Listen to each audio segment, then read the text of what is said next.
Last couple of minutes of this event to go live now to an event with Republican Senator Lindsey Graham of South Carolina.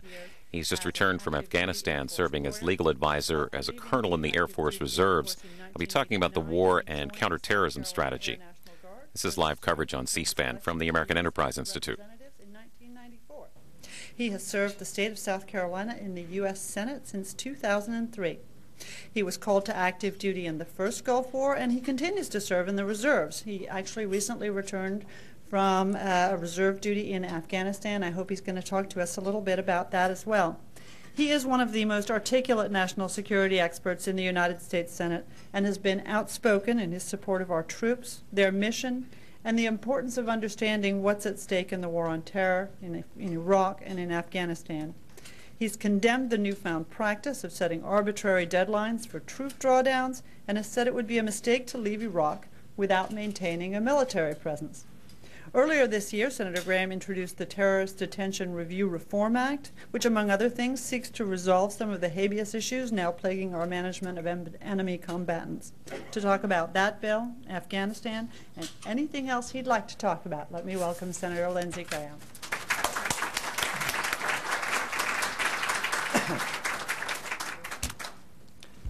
This is the worst design room I've ever been in. That's saying a lot. Can you see me? Thanks for coming. Danny, I really appreciate it. I didn't think you could get this big a crowd talking about national security in this election environment. Is it me or the lunch? Without food, I would have really been worried. If you've come here to figure out how Al Green paid his filing fee in South Carolina, or whether or not it's a good thing to dabble in witchcraft, how many houses Charlie Rangel actually owns, whether Obama was born in America, or whether the DREAM Act's going to help Harry Reid in the upcoming election, you've come to the wrong place.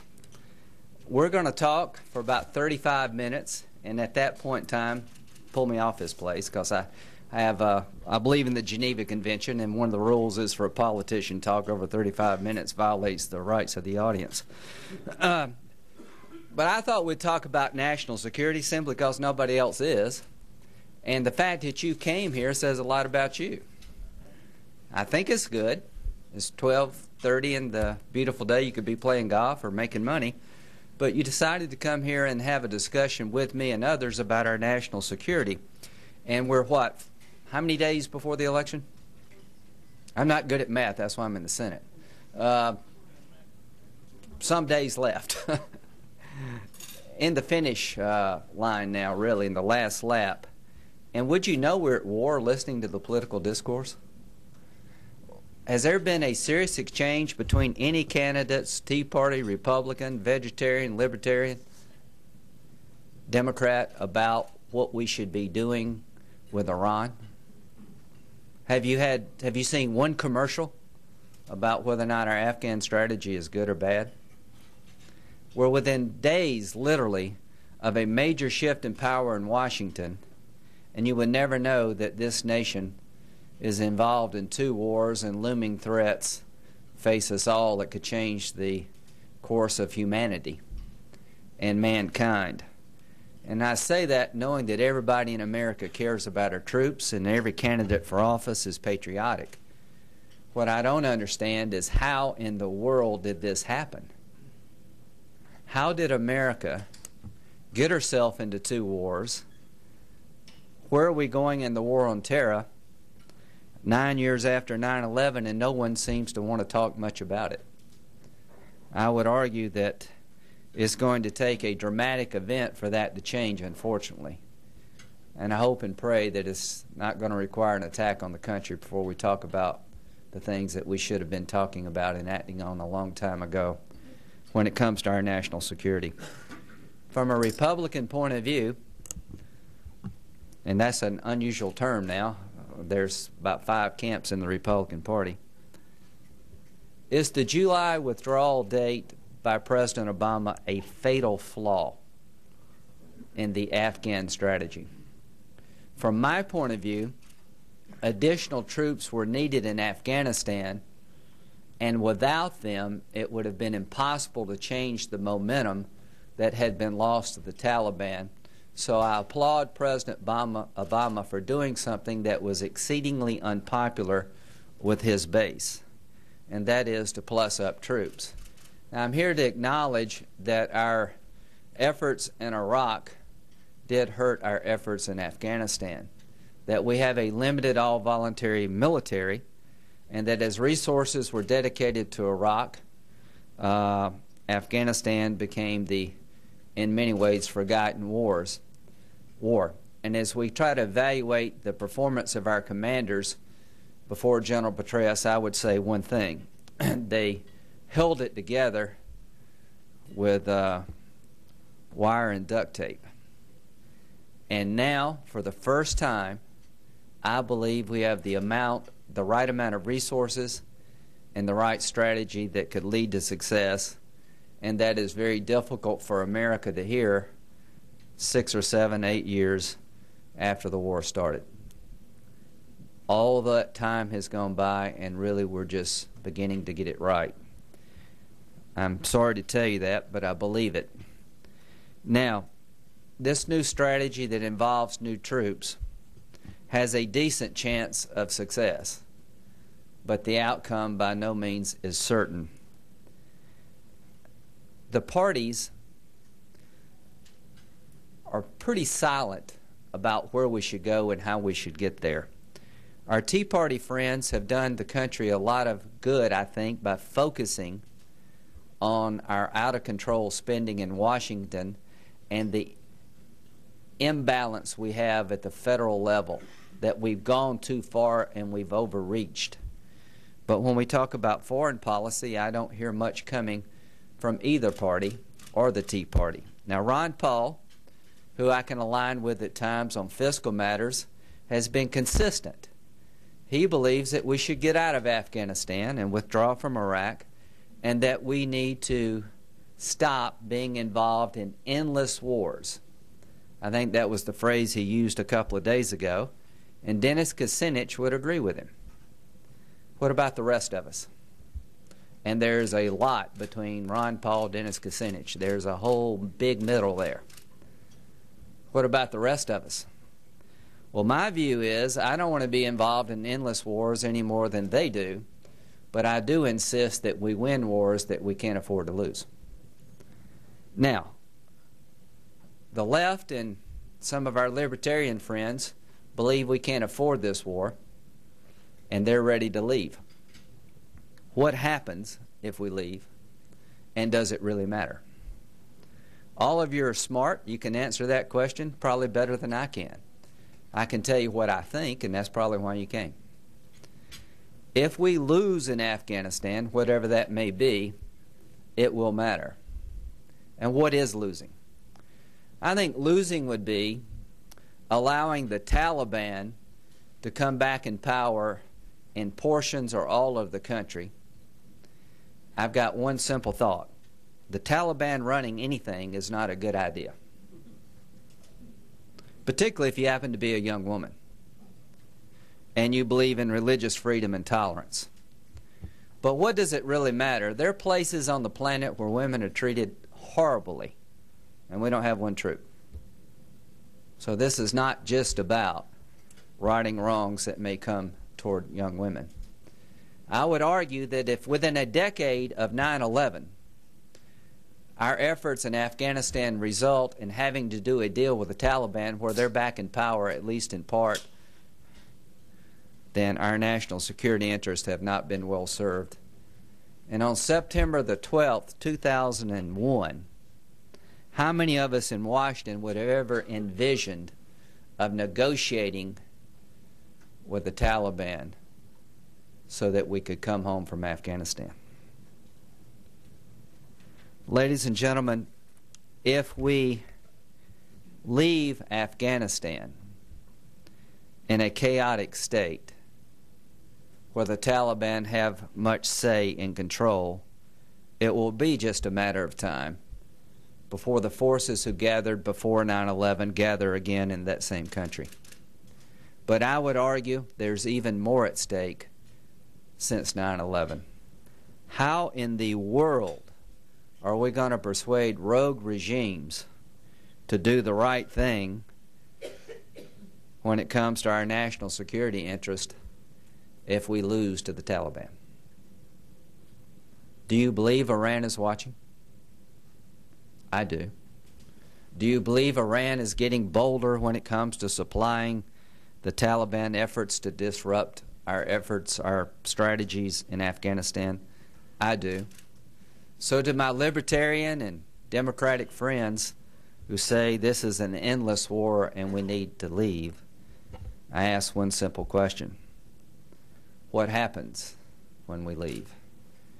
To my hawkish brothers and sisters, what is our plan B? Plan B for the left and the libertarian movement is to leave. Plan B for the right is C Plan A. I don't know what we can do after the coin strategy efforts. I just know what we can't allow to happen. The July 2011 withdrawal date, ladies and gentlemen, I think is a mistake. Is it fatal? I don't know. I envision a scenario next summer where some parts of Afghanistan can be turned over to Afghan control, transitioned, without compromising the overall war effort. I cannot envision next July an Afghanistan that doesn't need an enormous amount of American military support.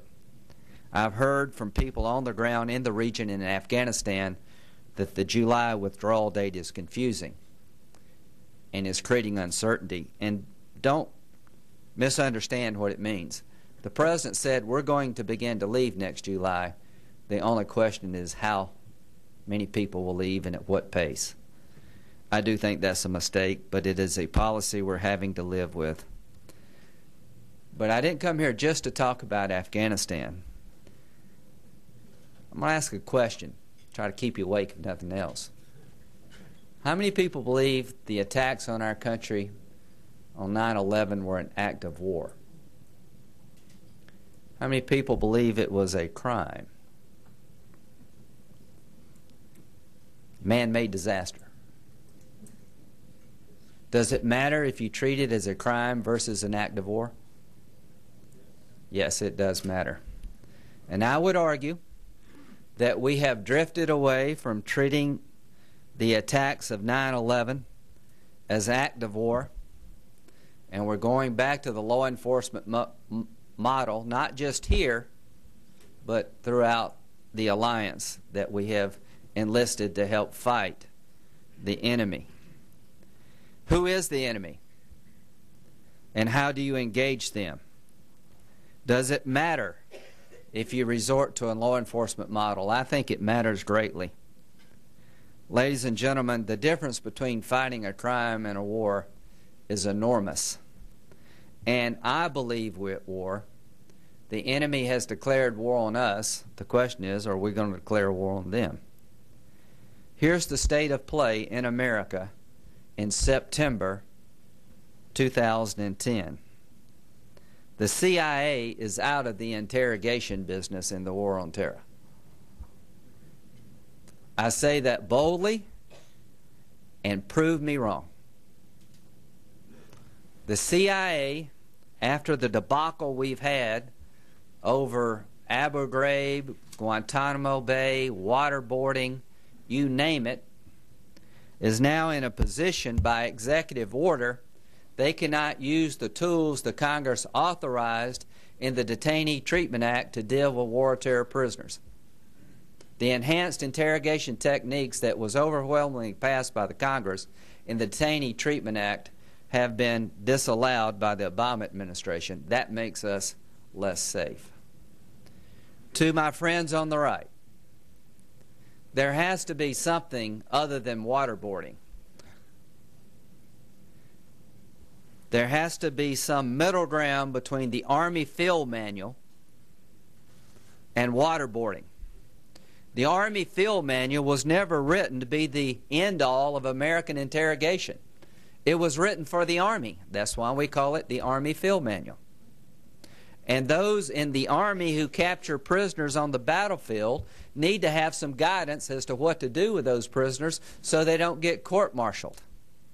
It was never meant to be the exclusive ability, techniques available to the country to be able to interrogate a prisoner who's involved in the war on terror. But that's where we're at.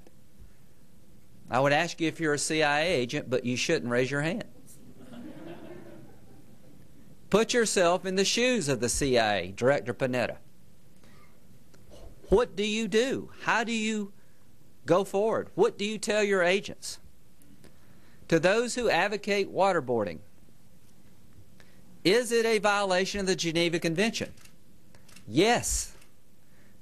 Ask any military lawyer if waterboarding violates the articles that are written to protect enemy prisoners from abuse.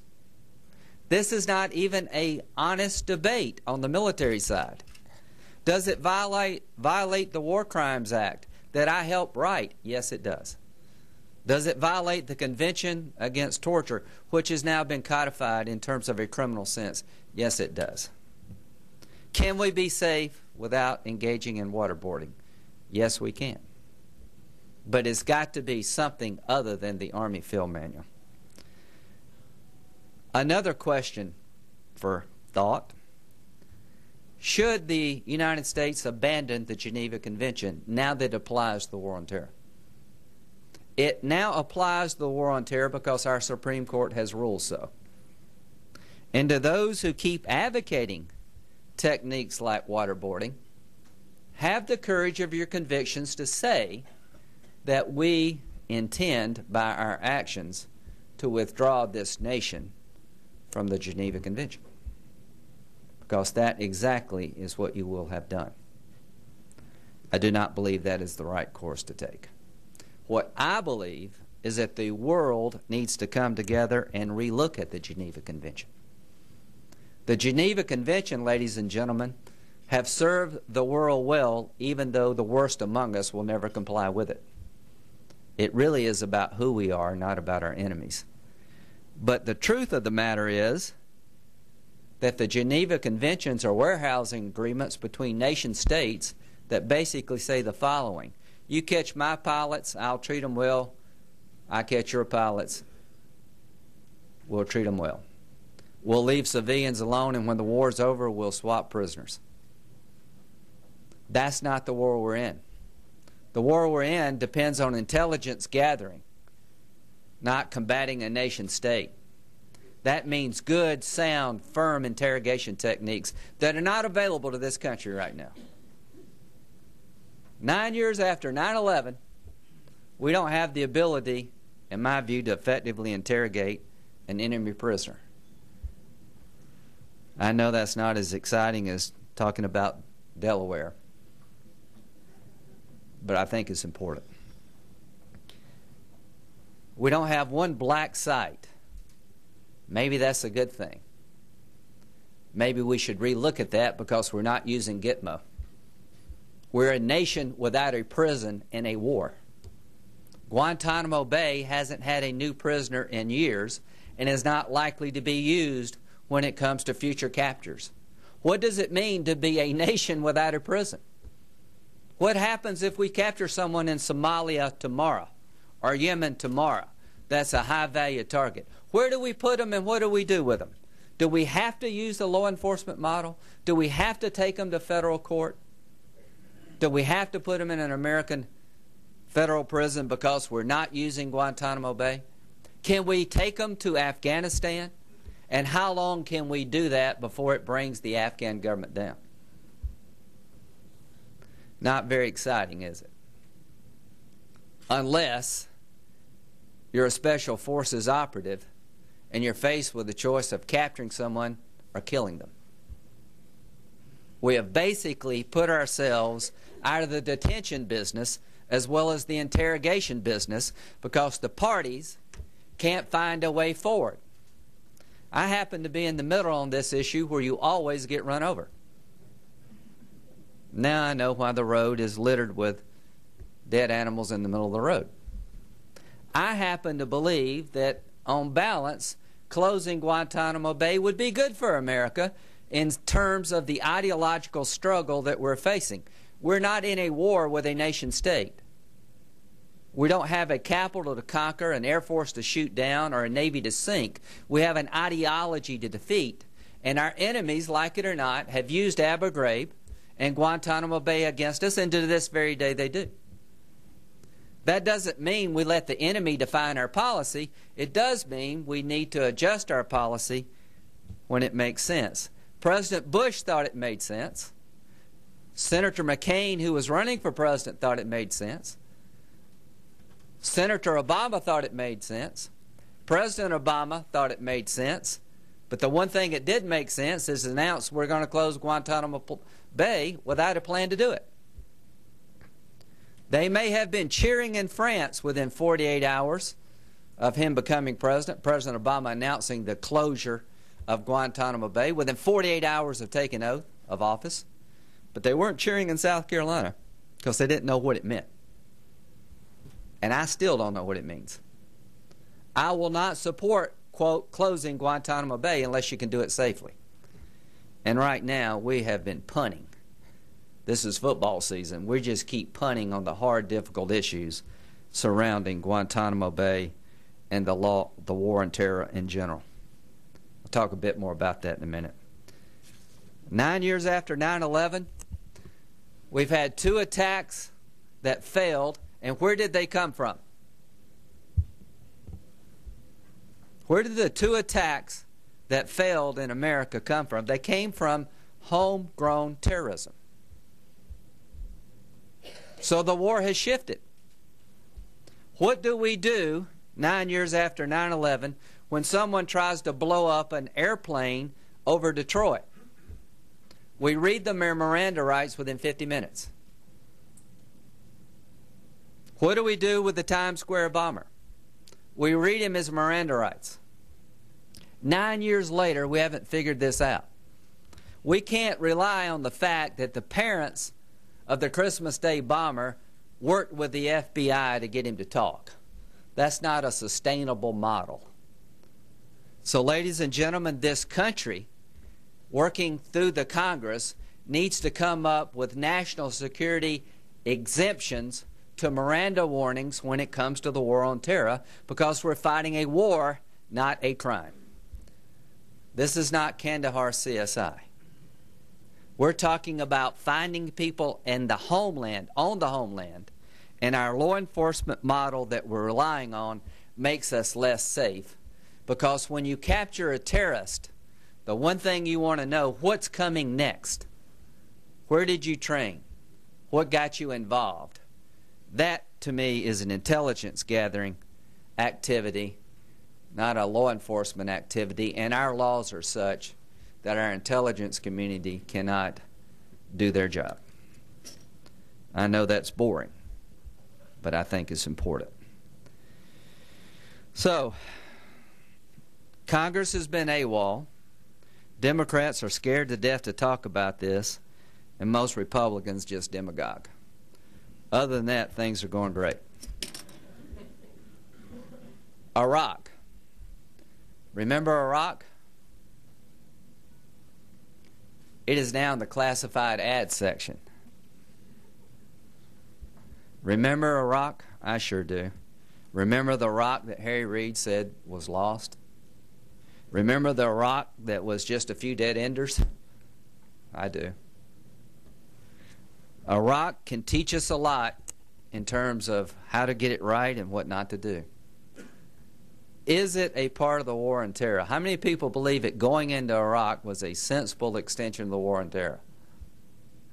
How many people think it was a blunder? How many people believe that now it is a part of the war on terror? I do. Think that unites us all. We can have that debate. Historians and people at AEI who are really smart and choose to come here instead of play golf on a pretty day, y'all can figure all that out. But I would argue that it is now part of the war on terror, and it could have a huge impact one way or the other. And it is not over. We're inside the 10, but we have not scored. The one thing I can tell you about the war in Iraq from a conservative's point of view, Our aversion to nation building made us irrational when it came to how to secure the country. That it could not come out of a conservative's lip that we were there to build up institutions. This idea of nation building was some left idea, some liberal idea, and if we embraced it, that would be a cardinal sin. And I probably was in that camp, quite frankly. And I'm here to tell you I have learned. The only possible way when you try to replace a nation state in the grips of terror, whether it be Saddam Hussein or the Taliban, to be successful is to leave behind institutions that work for the people, not against them. And that is hard. Oh my God, is that hard. And we finally understood how to get that right in Iraq.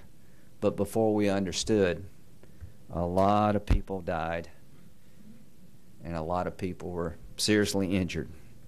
And for that, I will be forever saddened. But in 2007, we changed strategies. The counterinsurgency strategy, I think, will have proven to be successful, and it focused on securing the people and improving institutions. It focused on the idea you need more troops living with the forces you're trying to help and get out behind the wall. You need to build a rule of law system where the judges can administer justice without being killed. You need a detention policy that understands just parking the people and letting them get worse in a jail is not a very smart idea. As a reservist serving in Iraq, I went to Camp Bucca in 2007, where there are about 18,000, mostly Sunnis, in the southern part of Iraq in a Shia desert that had been captured by U.S. forces and hadn't seen a human being in almost 3 years. And surprisingly, they were getting discontented and they were not being turned around. It was about to blow up. They had a riot. Along comes a general, a lieutenant general, Doug Stone, who was a Marine, who speaks Farsi and Arabic. He took that prison and he instituted educational programs so every prisoner would be educated to the 5th grade level. He brought in moderate imams to actually teach people what the Quran said once they could read it. And he built a brick factory so they'd have a job once they got out. And the 26,000 people that eventually were held in the desert in Camp Bucca have gone back to the Sunni province with about a 2% recidivism rate. I don't know if that's nation building, but that was smart. And we're not doing that in Afghanistan. In Iraq, the Iraqi legal system allowed national security detention where you could grab someone, park them for a while because they were a security threat without a full-blown criminal trial, and during the confinement period you tried to rehabilitate them if that was possible, and you understood the difference between reconcilable and irreconcilable, and you had a strategy. It worked. We're about to wind down in Iraq. I support with reducing our forces to 50,000, but I do not support breaking our ties with the Iraqi people when it comes to a military presence. I am hopeful the administration will negotiate post-2011 an agreement that will allow not only training troops, but enough presence militarily to prevent a conflict between the Kurds and Sunni Arabs along the Article 140 boundary. Our troop presence has made a big difference there. It is a comforting presence, and at least a brigade or two, a couple of brigades, would be smart, in my view, to leave them in Iraq if the Iraqi people want them, to secure the gains we've had. If we don't form this government soon, then I think the chances of the country going back into a chaotic state grow by the moment. I appreciate the efforts of the Vice President, but it is now time for the President, in my view, to personally get involved and bring the factions together to form a new government, to get it from the 10 to the goal line. Long story short, is that we did not understand how important institutions were to providing security to the people you're trying to liberate. Our initial mistakes in Iraq, where we had an aversion to nation building, were overcome with a counterinsurgency strategy. Wouldn't it be a shame if in the last minutes of the game we have an aversion at the end as we did in the beginning? Our national security presence, our national security interest, will not be judged by the day we left completely in Iraq, but by what we left behind. Afghanistan. The troops are beginning to provide security that was never known, but we have no law in Afghanistan, ladies and gentlemen, that will allow American soldiers with Afghan help or vice versa to detain someone being a national security threat. If it were not for the ability to have 28,000 people from Anbar taken out of that province to give the province some breathing space, we would have never been successful with the surge in Iraq. Right now we have bed space for 2,800 people. You'll never convince me that 2,800 people are the only ones that need to be taken out of these villages. So we need a detention system that will allow us to detain people who are creating the problems for a period of time so the counterinsurgency will work in Afghanistan. It's one thing to liberate a village, it's another thing to hold and build it. And if the people who cause the problem for the village are not removed from that village more than 2 weeks, the local villagers are never going to come on our side. The rules of engagement in NATO now that we used for years were law enforcement rules. Holding someone 96 hours is probably good law enforcement policy. It's lousy military policy. So, ladies and gentlemen, NATO, our partner in Afghanistan, we need to look long and hard at NATO.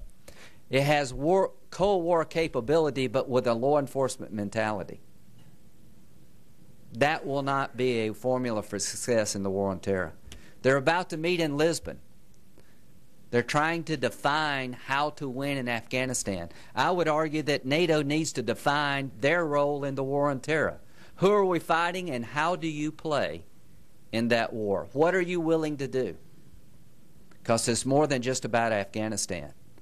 Change your capabilities to be relevant in the war on terror. I'm not worried about Russian tanks coming through the Fulda Gap. I am worried about international terrorism. So should NATO have more unmanned aerial vehicles? Should we have more civil affairs units? Should the NATO and EU start talking to each other? Because on the civilian side, the EU provides the nation-building capacity, and NATO provides the armed service capacity, and 21 nations are members of both, and there really is no discussion between the two organizations. The same thing is happening in our country. So I hope our friends at NATO will reevaluate the role they're going to play and will play in the future when it comes to the war on terror. And now your capabilities to be relevant in the war on terror. I'm not worried about Russian tanks coming through the Fulda Gap. I am worried about international terrorism. So should NATO have more unmanned aerial vehicles? Should we have more civil affairs units? Should the NATO and EU start talking to each other? Because on the civilian side, the EU provides the nation-building capacity, and NATO provides the armed service capacity, and 21 nations are members of both, and there really is no discussion between the two organizations. The same thing is happening in our country. So I hope our friends at NATO will reevaluate the role they're going to play and will play in the future when it comes to the war on terror.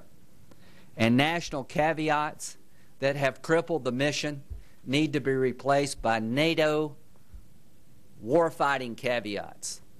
And if you're not willing to go to the war with a warfighting mentality, don't go. Because we're not trying to convict the Taliban and Al-Qaeda, we're trying to defeat them.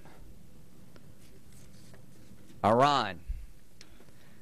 Ahmadinejad said the sanctions are helping. Secretary Clinton said they're crippling.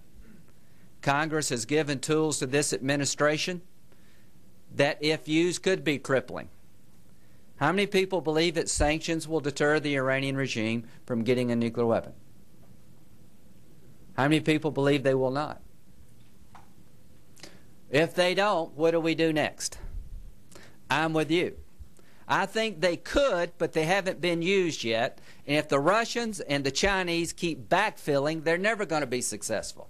So we're 40-something days before an election, and not one person is talking about how America or the world changes if the Iranian government gets a nuclear weapon. That is just stunning. It's going to change the course of history. Every Sunni Arab state is going to be less than enthusiastic about the Iranians having a nuclear weapon. Why don't we have an ambassador at large for the Gulf states? The Gulf states together can form a buffer against Iranian ambitions and could be a good ally. But we talk to them one by one and we let them fight among themselves.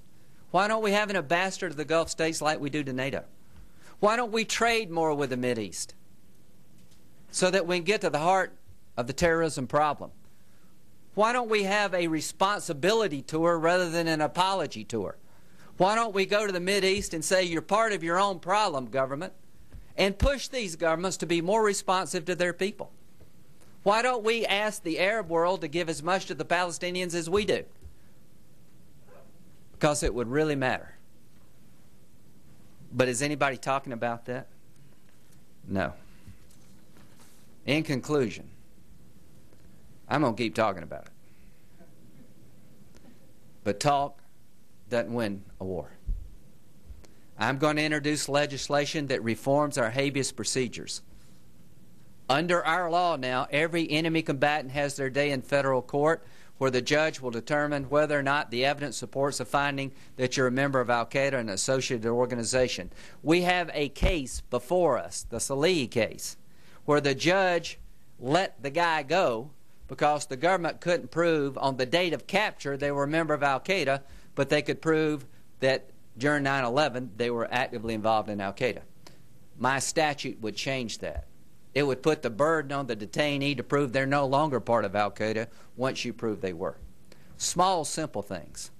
A common standard for all judges to use. And the courts are crying out, ladies and gentlemen, for help.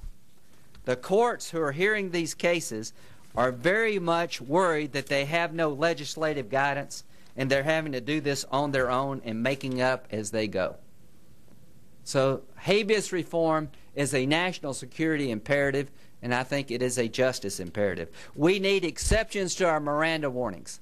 I propose that if the high-value interrogation team is assigned a case where we believe the person in question is involved in an act of terrorism here in the United States, that within a couple or 3 days they ought to be able to go to a federal judge and say, we have probable cause to believe this was an act of terrorism, allow interrogation to go forward without Miranda warnings, and give a period of time to gather intelligence without being impeded by Miranda warnings, because I will argue to you forcefully that if we continue to read every terrorist the Miranda rights, we're going to shut down intelligence gathering.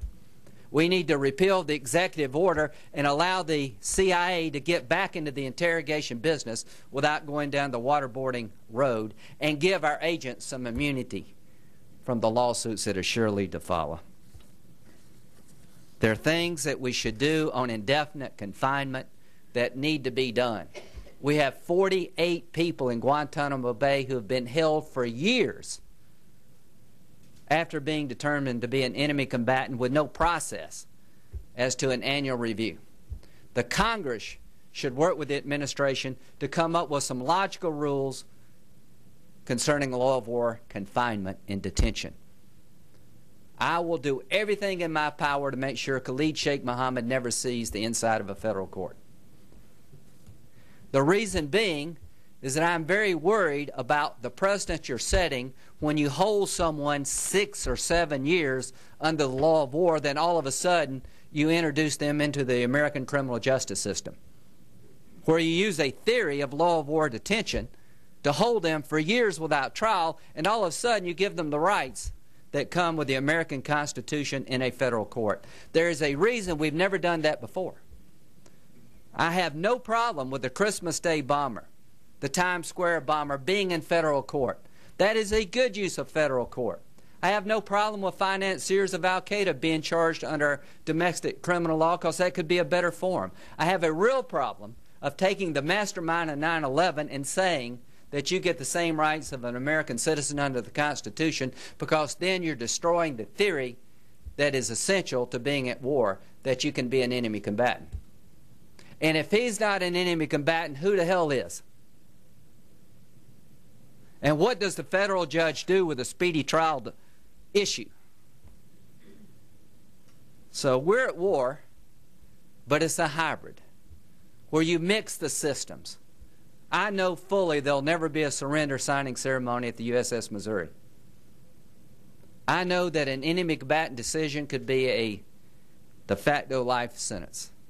And I'm willing to provide more process than we provided in any other war. And I don't want my country to go down the torture road, because that's a road that makes you more like the enemy, not less.